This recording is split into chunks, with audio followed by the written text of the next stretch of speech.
would be the type of things that we would say in a presidential address. I'd like to finally say one thing. In the last, थोड़ा बढ़ा देता हूं, अब मैं थोड़ा और खींचूंगा, अब और खींचूंगा थोड़ा.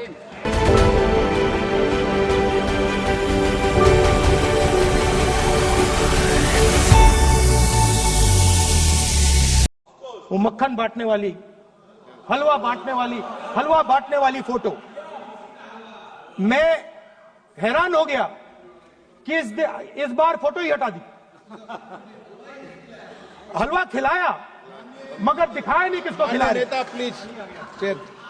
तो at the center of any new development paradigm for this country, which runs parallel with the production paradigm I spoke of, which works together with the production paradigm I spoke of, is the participation of lower castes, OBCs, Dalits, Adivasis in the wealth of this country. If we look at the largest corporates in this country, they're all owned. None of them are owned by OBCs. None of them are owned by Dalits. None of them are owned by tribals. If we look at the biggest media companies that support the Prime Minister, every day we see the Prime Minister's pleasant face, smiling face on these media. None of them are owned by OBCs. None of them are owned by Dalits. None of them are owned by Adivasis. This is the fact. So central to any new development paradigm is the architecture of a new paradigm. And that architecture of the new paradigm can only be built once the caste census is placed on this day. Because once the caste census is placed on the table, we will know exactly how much of this country's wealth, how much of this country's power, how many of this country's institutions are owned by 90% of this country. There are OBC MPs in the BJP. There are OBC MPs in the BJP. There are Dalit MPs in the BJP. There are Adivasi MPs in the BJP. Remember, you are OBCs, you have 50% of the population and you have absolutely no power. I know that you're sitting there and you cannot even open your mouth. That is the truth of the country. प्रधानमंत्री का चेहरा आपको दिखाई नहीं देता है. जाति जनगणना, प्रधानमंत्री का चेहरा आपको दिखाई नहीं देता है. Architecture, participation, revolution in this country that we are going to bring. ये अंधेरा हो गया है. पार्लियामेंट में है. ये कुछ दिखता नहीं है. सोनिया गांधी, प्रियंका, ये इधर अपोजिशन को कुछ दिखाई नहीं देता है. ओबीसी बात करते हैं. So the idea is, Speaker sir, the idea.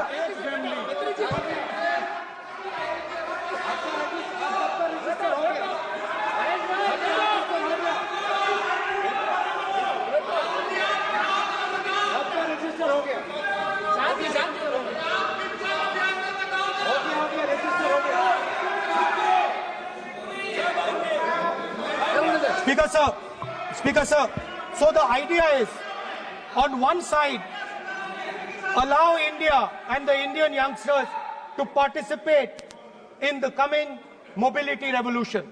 Allow them to participate in building robots, in building drones, in building electronic items, in building EVs.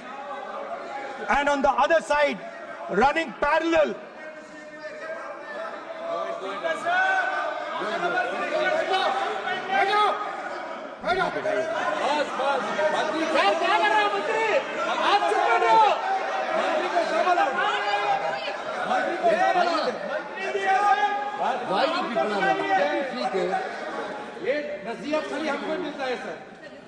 मैंने उनको ही the country, Speaker sir. ऐसा नहीं है. So, आप भी बहुत डिस्टर्बेंस करते हैं. Okay, Speaker sir. So parallel ideas. One idea: participate in the mobility revolution. Whether you're thinking of economy, weapons, production, healthcare, India should participate in this revolution. India should become the master of the electric motor. master of the battery, master of optics, and master of AI applied on top of that production system. Now imagine the power of AI when we apply it to the caste census. You imagine what we will do with AI and what we will do with the social revolution in this country when we start to apply AI on the data that we get from the caste census. So we are going to run a parallel track. On one side, participation, revolutionizing the participation of Dalits, OBCs, Adivasis in the ruling of this country, in the institutions of this country, in distribution of wealth of this country. And on the other side, parallel track, challenge the Chinese and participate in the revolution and defeat the Chinese in electric motors, batteries, solar panels, and wind. So that is the first two parts of any presidential election address that any India Gathbandhan leader would give you. The final, of course, we go back to the Constitution. This, our favorite, just like the production system is a weapon, just like Jati Jangarna is a weapon of transformation, this is what the entire architecture is built on. I remember before the elections, all of you were saying 400 par, and you were saying you would change this. And then I was glad to see that the Prime Minister walked in and then was forced to bow his head in front of the Constitution. It was a moment of pride for all Congress people that we had explained to the Prime Minister and to the whole country that no force will dare touch this. I know that the RSS has never accepted this. Mohan Bhagwatji has said that India didn't get independence in 1947. He has said that this constitution is meaningless. I know that that is at your heart. We will never let your dream come true. This constitution is going to rule India always. Now, एक minute आप प्रतिपक्ष के नेता हैं, मेरा आपसे आग्रह है कि जो विषय आप रखें वह तथ्यों पर आधार पर रखें, उचित होगा। मैंने आपको पहले भी कहा, और जो सदन के सदस्य नहीं हैं उनकी चर्चा न करें। बताता हूं सर, मोहन भागवत आप नियम प्रक्रियाओं की पालन करें, आपसे अपेक्षा। सर, मोहन भागवत जी ने स्टेटमेंट दिया। मोहन भागवत का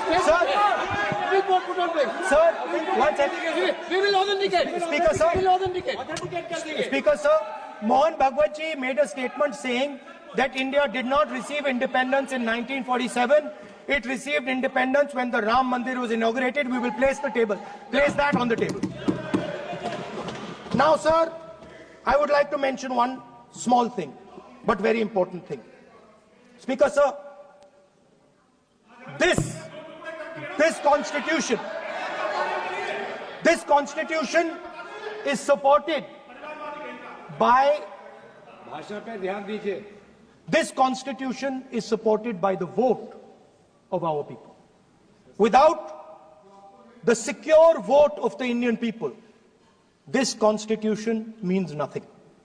Now I want to bring to the notice of this House some data, some information about the Maharashtra election. Very simple stuff. Speaker sir, between the Lok Sabha election,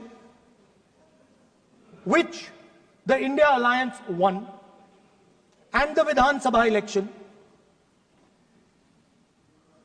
the voting population of Himachal Pradesh was added to the voting roll of Maharashtra.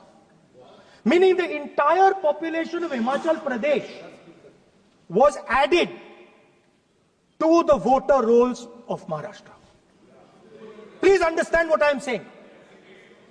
In Lok Sabha, the difference between Lok Sabha and Vidhan Sabha was the population of Himachal. The entire population. Almost 70 lakh new voters suddenly arrived between Lok Sabha and Vidhan Sabha. Now, the most interesting part, and the Prime Minister is not looking at me,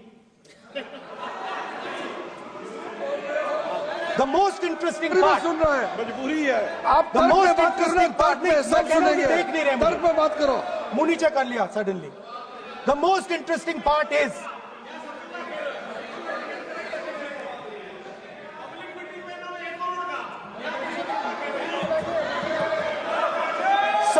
Sir, Maharashtra में more voters were added in 5 months in Maharashtra than were added in 5 years in Maharashtra.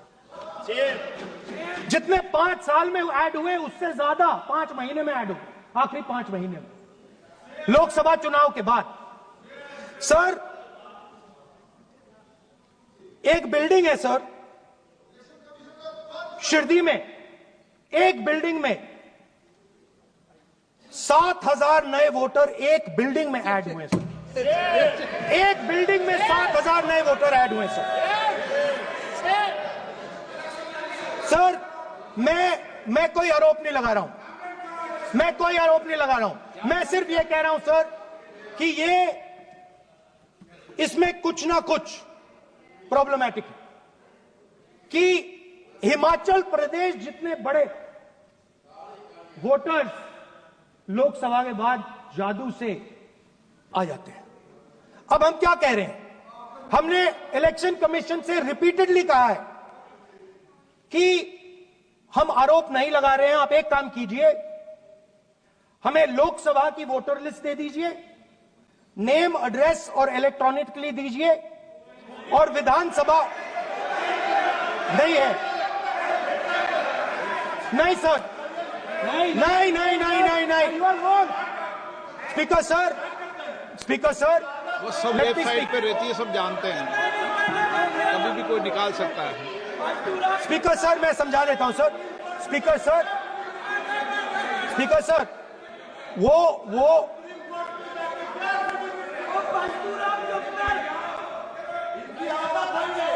Speaker sir, we have asked, speaker sir,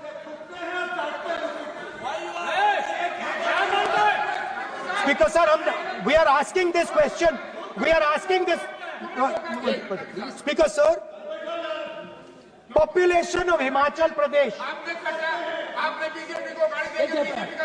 please, population of Himachal Pradesh has voted, extra has voted in Maharashtra. We are saying to the election commission, please give us the names and addresses and polling booths of all the workers in the Lok Sabha and all the workers in the Vidhan Sabha, so we can calculate who these new workers are, who these new voters are. Interestingly, the new voters are mostly in the constituencies that the BJP has swept. Please understand, the new voters have been added mostly in the constituencies where BJP has swept. I am still not making an allegation. I am saying on the floor of the House that the Election Commission has to give the data of the Maharashtra elections to the Congress Party, to the Shiv Sena and to the NCP, so that we can see exactly where these voters have been added, who has been subtracted, who has been added, where they have been added. This is not an irresponsible request. This is a very simple request for them to fulfill. The reason I am saying this, sir, is because the rules have been changed. This is not just said in isolation. Speaker, sir, the election commissioner used to be chosen by the Prime Minister, Leader of Opposition, and the Chief Justice. Sir, the Chief Justice was removed from that committee. Why? Why? This is the question, sir. This is the question to the Prime Minister. Why was the Chief Justice removed from the committee? Now, in a few days, I am going to go to the meeting.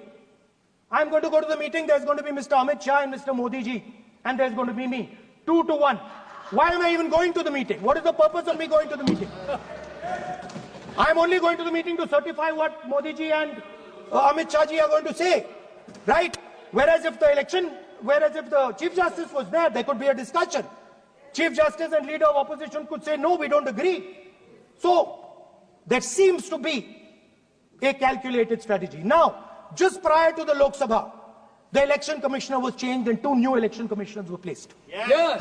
We know that the election dates were changed. Yes. We know that the elections were postponed. These are facts. These are not things I am inventing.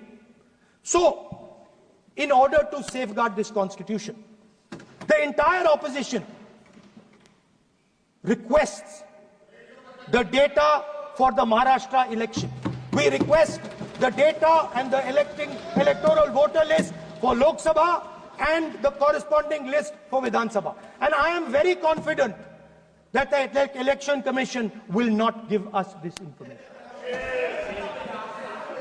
Speaker sir, that is broadly. So the third element of our President's address would be a determined defense of India's institutions, of our democratic system, and a re-look at our entire democratic framework, and the looking again at all the institutions that have been taken away from the people of India.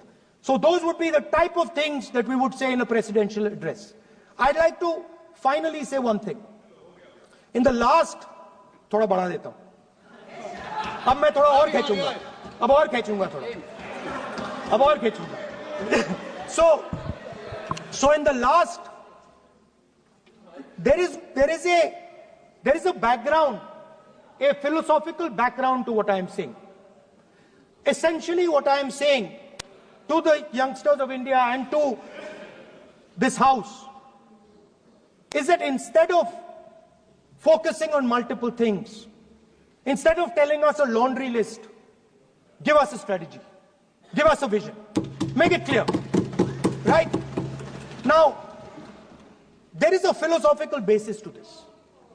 There is even a deep philosophical basis to this. I showed you the picture of Shivji, which you didn't allow me to show. I showed that picture for a reason. What does that picture tell us?